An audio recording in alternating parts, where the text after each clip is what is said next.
নমস্কাৰ আমি প্ৰভু ভগৱন্তক আমি সদায় নমস্কাৰ সেৱা জনাব লাগে সেৱা জনাটোৱে তেওঁৰ কাৰণে নমস্কাৰ আমাৰ ভক্তৰে সদায় প্ৰভু ভগৱন্ত পুৰুষক আমি সদায় সেৱা কৰিব লাগে কিয় কৰিব লাগে সেৱা যিহেতু প্ৰভু ভগৱন্তই আমাক সৃষ্টি কৰিছে তেখেতে সৃষ্টি স্থিতি প্ৰলয় তিনিটা কাৰ্য তেওঁ সম্পাদন কৰিছে তেওঁৰ আমি সন্তান সেয়ে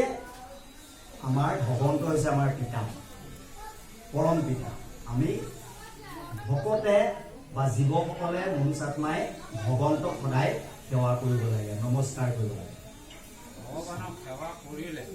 তাৰ পৰা কি হয় যদি আমি পৰমানন্দ কিছু কৰিলে তাৰ কৃপা মায়া মোক পৰম বাচাল হোৱে